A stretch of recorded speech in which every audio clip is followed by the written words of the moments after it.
Cek.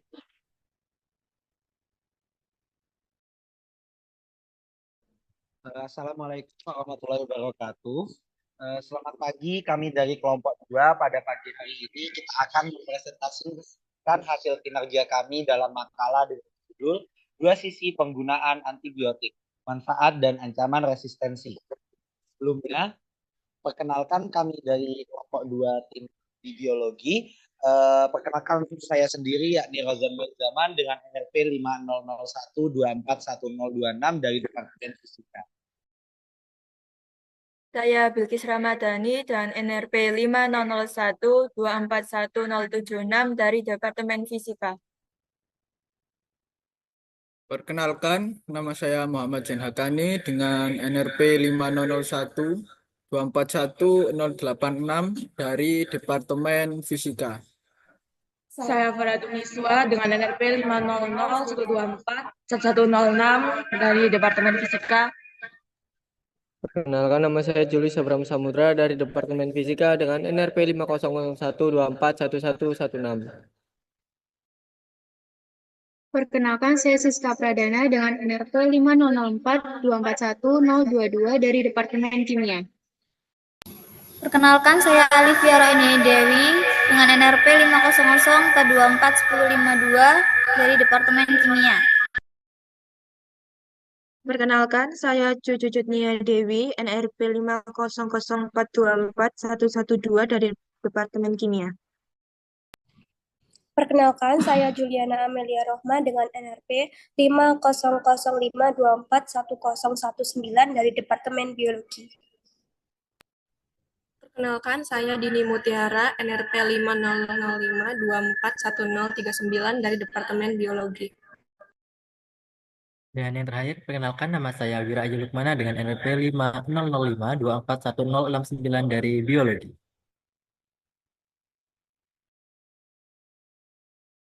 Tanpa berlama-lama lagi, kita akan langsung memasuki ke materi. Untuk yang pertama, yakni latar belakang. Ada yang akan dijelaskan? Baik, terima kasih Wahid atas kesempatannya. Baik, latar belakang dari judul kami adalah bahwa infeksi merupakan masalah kesehatan umum yang diatasi dengan antimikroba seperti antibiotik. Nah, antibiotik sendiri ini dapat bersifat bakterisidal atau bakteriostatik. Namun penggunaan yang tidak tepat dapat memicu resistensi antimikroba atau antimikrobial resistance, meningkatkan morbiditas, mortalitas, dan biaya kesehatan. WHO menyebut antibiotik resisten sebagai ancaman global karena infeksi semakin sulit ditangani tanpa antibiotik.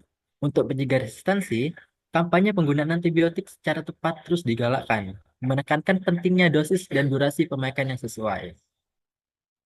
Terima kasih.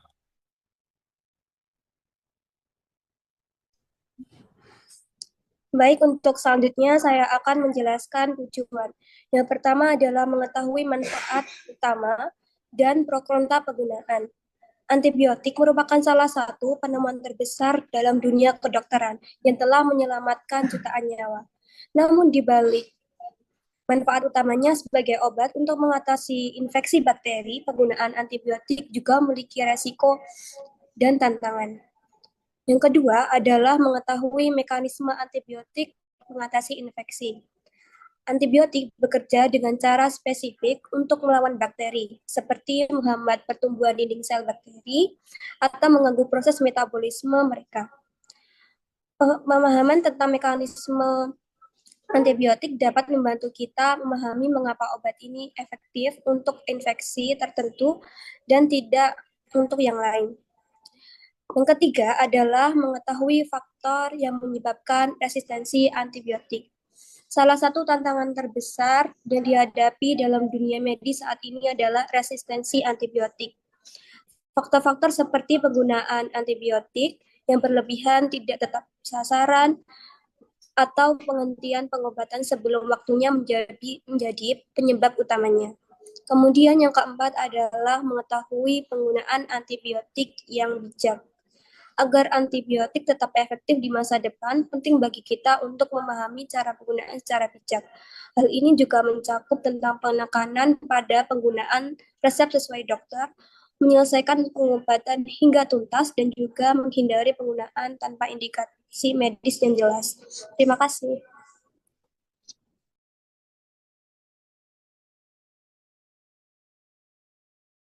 Tinjauan pustaka untuk teori ini yang pertama antibiotik.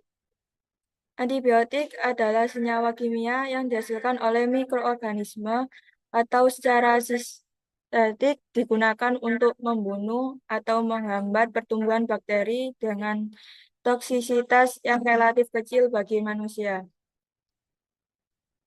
Yang kedua, jenis antibiotik diantaranya pertama amoxicillin, ampicillin, tetrasiklin, ciprofloxacin, cefadroxil, sulfamethoxel, cefalexin.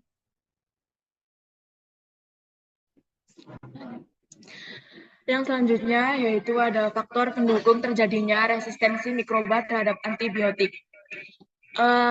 Resistensi antibiotik sendiri disebabkan oleh penggunaan yang meluas dan irasional, yang mana seperti menghinakan obat terlalu cepat, kesalahan diagnosa, serta permintaan antibiotik yang tidak diperlukan. Pasien berpenghasilan rendah sering tidak menuntaskan pengobatan, sementara peresepan berlebihan terjadi karena diagnosa yang tidak pasti. Kurangnya pelatihan klinisi, penggunaan monoterapi, perilaku tidak higienis tenaga kesehatan, promosi farmasi, dan lemahnya pengawasan distribusi antibiotik juga memperburuk resistensi karena pasien mudah mendapat antibiotik tanpa resep. Kemudian untuk ancaman dari resistensi mikroba terhadap antibiotik, resistensi mikroba terhadap antibiotik, ancaman global yang meningkatkan angka kematian, biaya pengobatan, dan risiko kegagalan terapi dipicu oleh penggunaan antibiotik yang tidak tepat dan penyebaran bakteri resisten, sehingga memerlukan upaya pengendalian secara global. Terima kasih. Resistensi mikroba terhadap antibiotik. Resistensi antibiotik adalah ketidakmampuan antibiotik dosis normal untuk menghambat pertumbuhan bakteri yang terjadi akibat perubahan genetik mikroorganisme. Dari sini kita tahu bahwa resistensi antibiotik terjadi ketika bakteri yang awalnya bisa dibunuh oleh obat antibiotik berubah menjadi kuat dan tidak mempan lagi terhadap obat tersebut. Ini terjadi karena bakteri memiliki kemampuan untuk bermutasi dan beradaptasi.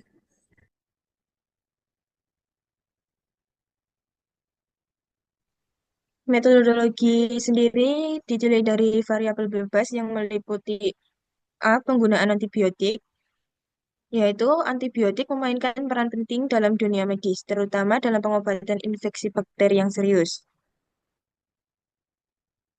Penggunaan antibiotik yang tidak tepat dapat menimbulkan berbagai masalah. Salah satunya adalah resistensi antibiotik, yaitu kondisi di mana bakteri menjadi kebal terhadap obat tersebut.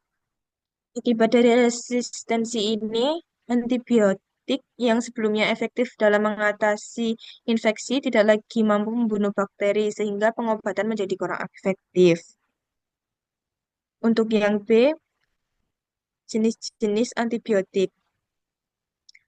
Hasil penelitian Antimicrobial Resistant Indonesia atau AMRIN Study menyatakan bahwa pada 781 pasien yang terinfeksi bakteri Escherichia coli resistensi antibiotik jenis ampicillin 73%, cotrimoxazole 56%, chloramphenicol 43%, ciprofloxacin 22%, dan gentamicin 18%.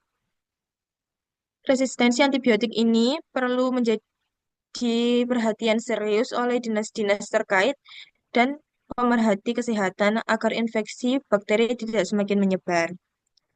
Untuk yang C, resistensi penggunaan antibiotik. Hasil penelitian yang dilakukan WHO dari 12 negara termasuk Indonesia, sebanyak 53-62% berhenti minum antibiotik ketika merasa sudah sembuh. D. Frekuensi penggunaan antibiotik. Oleh karena itu, penggunaan antibiotik penting bagi masyarakat untuk digunakan dengan bijak dan sesuai dengan anjuran dokter, guna untuk mencegah dampak negatif seperti resistensi yang dapat membahayakan kesehatan secara global. Baik, saya lanjutkan untuk yang E, yakni cara memperoleh antibiotik. Jadi antibiotik ini biasanya diperoleh di apotek terdekat maupun di instansi medis dengan dosis yang dianjurkan oleh pakar medis.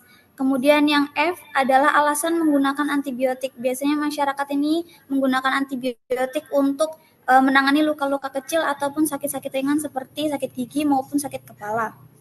Kemudian terdapat variabel terikat yang meliputi penggunaan antibiotik untuk pengobatan gigi. Praktik pengobatan mandiri dalam bidang kesehatan gigi merupakan fenomena yang masih sering terjadi di masyarakat. Ada berbagai alasan yang mendasari perilaku ini. Salah satunya adalah anggapan bahwa masalah kesehatan gigi bukanlah persoalan serius sehingga tidak memerlukan perhatian khusus dari dokter. Banyak orang percaya bahwa keluhan pada gigi dan mulut dapat diatasi sendiri dengan mengonsumsi obat-obat yang tersedia secara bebas. Faktor lain yang turut mendorong praktik ini adalah tingginya biaya perawatan gigi yang dianggap mahal atau tidak sepenuhnya ditanggung oleh asuransi kesehatan. Selain itu, yang dianggap mahal, selain itu untuk keterbatasan waktu juga untuk mengunjungi dokter menjadi alasan umum terutama bagi masyarakat yang memiliki jadwal padat. Baik, selanjutnya akan saya serahkan kepada rekan saya. Berikutnya adalah pembahasan. Antibiotik penting untuk mengobati infeksi dengan membunuh atau melemahkan suatu kuman seperti bakteri, parasit, atau jamur. Tetapi penggunaannya yang tidak rasional dapat menyebabkan resistensi mikroba, sehingga diperlukan strategi pencegahan seperti terapi rasional yang mencakup terapi empiris dan definitif. Terapi empiris sendiri adalah terapi yang diberikan berdasarkan diagnosa klinis dengan pendekatan ilmiah dari gizi. Sedangkan terapi definitif dilakukan berdasarkan hasil pemeriksaan mikrobiologis yang sudah pasti jenis kuman dan spektrum kepekaan antibiotiknya.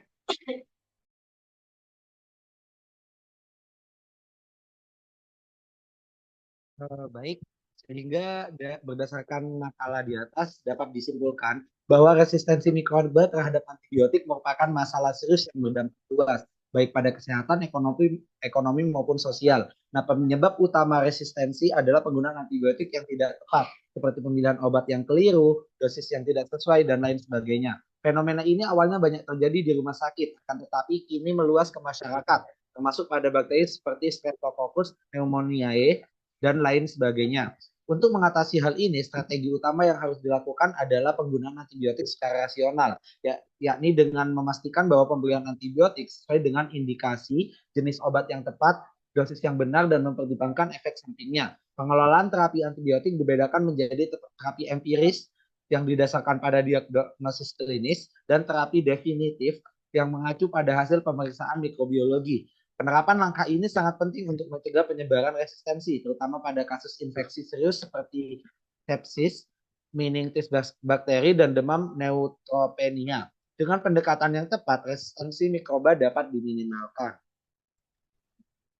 Dan untuk yang terakhir yaitu terdapat perspektif dua sisi penggunaan antibiotik, yaitu manfaat yang dibagi menjadi dua bagian, yaitu manfaat dan juga ancaman resistensi. Yang pertama yaitu manfaat penggunaan antibiotik. Antibiotik adalah merupakan salah satu pencapaian terbesar dalam dunia medis. Berikut merupakan manfaat utamanya, yaitu yang pertama penyelamat nyawa. Yaitu antibiotik secara efektif mengobati berbagai infeksi bakteri yang sebelumnya mematikan seperti pneumonia, meningitis, dan infeksi saluran kemih. Dan yang kedua yaitu pendukung prosedur medis lain. Antibiotik memungkinkan operasi besar seperti transplantasi organ, kemoterapi, dan perawatan intensif karena dapat mencegah atau mengobati infeksi yang mungkin dapat muncul. Dan untuk ancaman resistensi antibiotik yaitu manfaat antibiotik menghadapi ancaman serius berupa resistensi antibiotik yang dapat disebabkan oleh penggunaan yang tidak bijak, antara lain mencakup kegagalan pengobatan yaitu bakteri resisten yang tidak dapat dibunuh oleh antibiotik biasa dan menyebabkan infeksi lebih sulit diobati dan berujung pada komplikasi serius atau kematian. Dan yang kedua yaitu biaya kesehatan yang meningkat, pengobatan infeksi akibat bakteri resisten memerlukan antibiotik mahal atau lebih beracun, serta waktu perawatan yang lebih lama. Sehingga dari makalah dan penjelasan atas berikut adalah daftar pustaka yang menjadi acuan kami dalam penulisan makalah. Next, baik, telah berakhir sudah presentasi dari kelompok kami. Jika ada kesalahan mohon dimaafkan dan terima kasih atas perhatiannya. Kami sampaikan terima kasih. Wassalamualaikum warahmatullahi wabarakatuh.